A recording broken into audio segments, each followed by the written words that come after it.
Welcome to Collage of Health. Today is September 4th, 2024.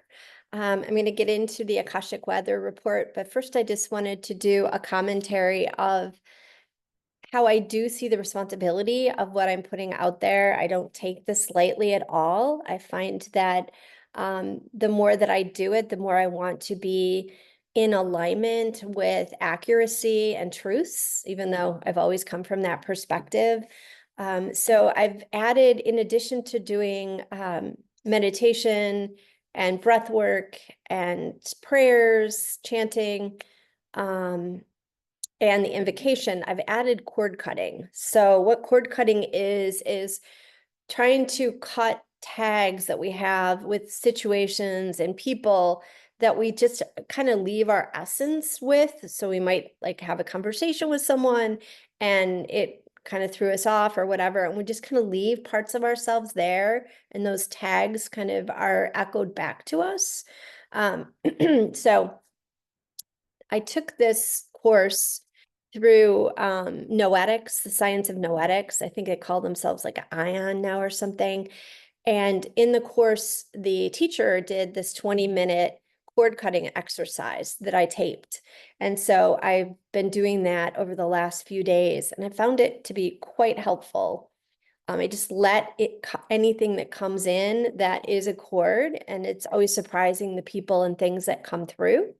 Today, what came through was the main situation that I cut some cords where I was trying to get unattached from it so I could come at it as unbiased and, objective as possible. So I wanted to tell you that before I get into this, and also mention I'm doing a cleanse through the Ayurvedic Institute, which is like a mono diet cleanse of khichdi. And, you do all kinds of things with this cleanse, all these purification means of detoxifying the body. So I'm in that process right now. And hopefully that helps me too come from a clearer mind, especially when I'm done with the cleanse. So today's message seemed cryptic and especially apocalyptic. The day has arrived for you to complete the tasks that are ahead of you.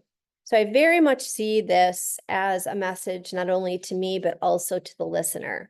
So please take this in for not just me, but also for yourselves. The day has arrived for you to complete the tasks that are ahead of you. The dark fallen one is upon you. And I thought of a shadow, kind of our own shadow. Zenith in the sky. And then Jeremiah.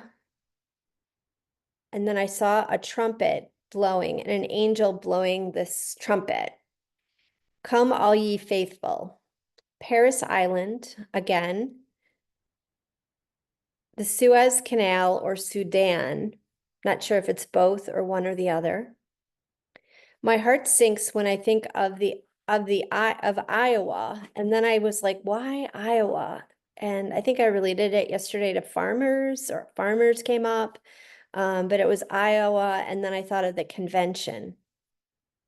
Trumpet again, yellow fever, blast from the past, paternity suit, have gatherings outside.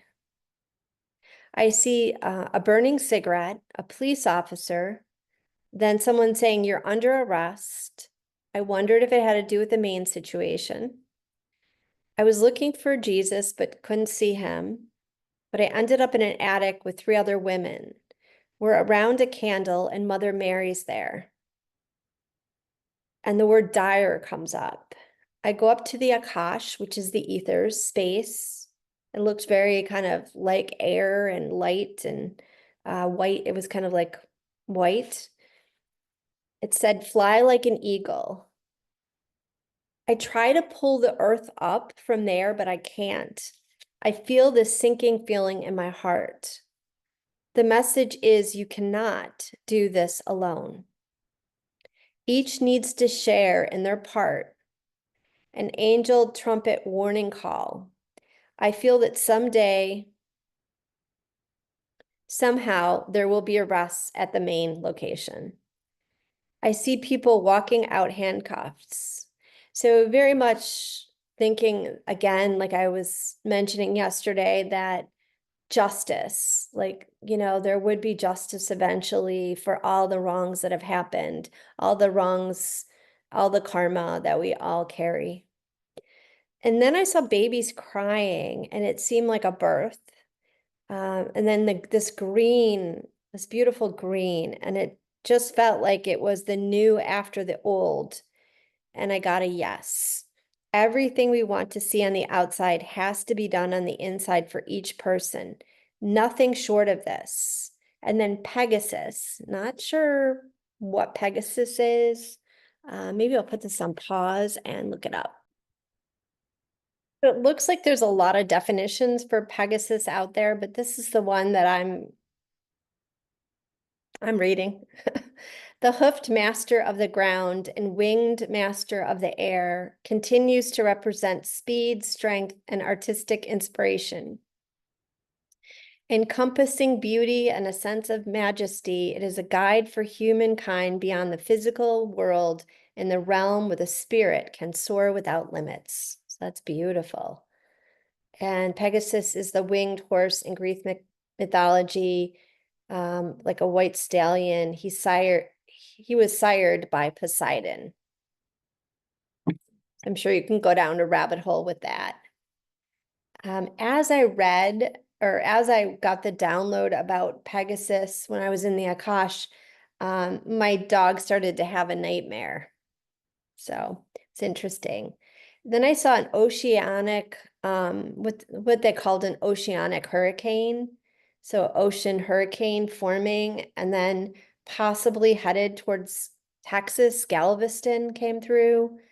And then God handed me a scroll and said, be at peace with yourself. There is nothing more you can do. I opened to Jeremiah 15, and I'll let you read about Jeremiah 15 if you're a biblical person. I'm not going to go there today. I did want to say that so much of this to me is about the Hermetics, the 8,000-year-old oracle teachings that really are about finding balance within ourselves, confronting our light, or looking towards our light and confronting our shadow, doing our inner work, so above, so below, so inside, so outside. Everything we have, everything we know resides within us. Know, like this imbued know, knowing where we're in concert with the divine. And that when we look at this time, if enough of us do the work, we can not necessarily move through all of what's going to happen, but I really think that we can ease the transition between letting go of the old paradigm, that based on, maybe an imbalance between the masculine and feminine. And I don't mean women and men. I mean, within us resides this rational, active, assertive self. And within us also resides this yin, this feminine, this receptive, this intuitive, this unseen realm. So that Pingala Nadi is going to be the seen, and the Ida Nadi is going to be the unseen, the yin, the hidden, the feminine, the dark. So I wanted to say that. And, I just thought of the horn. Um, it's definitely reflective of the book of Revelations. And, that horn blowing, it blew 7 times in the book of Revelation. The angel blew the horn 7 times, which I relate to the chakras. And I relate it to a lot of different things. Obviously, the outside, a warning call, but also a call to really open up these energy vortexes within us that reside along our spinal cord and our pivot points for our meridians in, Chinese medicine, or nadis, as they're called in yoga. And within each of these chakras are opportunities, our opportunities to ground in with our ancestors, our opportunity to do the dance, the inner creative dance, the sensuality, finding it within us to open these spaces of the water element. And then the fire element, knowing the balance between aggressiveness and assertiveness, working with the ego that we are imbued with and fortunate to have, but also challenged with, because it's easy for it to go amok. And then the heart chakra is, resonates with the color green or pink. It's that bridge. It's the bridge between the lower elements and the upper elements. It's where we find love and forgiveness. And especially love and forgiveness for ourselves, because if we can't find love and forgiveness for ourselves, we're not going to be adequately able to do it for another. And then the throat chakra, it resonates with the color blue. All these chakras go with the colors of the rainbow, starting with the root, which is red, and then purple at the top. So the throat chakra is about our voice, our knowing when to speak and when to listen, when to take in information and when to put out information, when to be in alignment with our truth and speak with integrity, and let our words really be respective of who we are, not what we want to be or what people want to hear. Then you have the intuitive chakra that corresponds with the pineal gland, which literally is something that regulates light and dark. It's our intuition center. It's our third eye. It's our unseen ability to work within situations that aren't evident from the literal seen perspective of the third dimension. And then the crown chakra is that which connects us, our higher self with the divine, that which in Vedic terms is the Jiva Atman, and then the Para Atman is that whole universal consciousness. So I like to see the universe or God, the ultimate divine universe, and we're a tendril of it, and we're connected. When we connect through integrity and being integral and sovereign, we are fully aligned with that light, and that tendril is sharp. You could call it the Sushumna, which is the energy channel that runs through the spine. That Sushumna is clear, and it allows for a clear cord with the divine. And the more we forget who we are, the more we are separate, the more we turn our back to our own light and the divinity in us, then we turn it to the divinity of everyone else. And that's where evil, which is the word, live backwards, right? So evil is when we're not living our truth, right? We're living a lie, and we're, throwing that lie out there as a beam. And, unfortunately, some souls can get sucked into that beam that's untruth, right? And I'm not saying victims are, they deserve it, or, perpetrators are for them, because you can see things from many different perspectives, but I'm giving one perspective right now that is a little bit more non-dual than the one that, we're used to. Bad. So I want to also tap into, so the book of Revelations, and, literally, if you take it from a literal perspective, which I do think, will happen to some degree, what has been thrown out there, because it's already happening, the weather and the plagues and all that. I mean, we're already seeing stuff like that, right? Man-made or not. But I also wanted to mention the tarot, and that's based on ancient teachings from the Hermetics 8,000 years ago, and how it mirrors or reflects that which is in the New Testament, the book of Revelation. So I'm going to pull up one of the Wikipedia versions of the judgment card, which is Gabriel blowing the horn. And in the judgment cards, you do see a cross. So that's really interesting.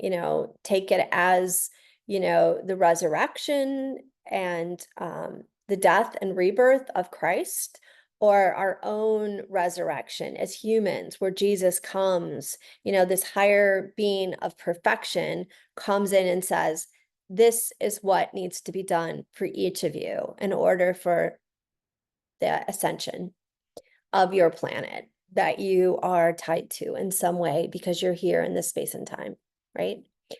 So just give me a moment. I'll pull it up.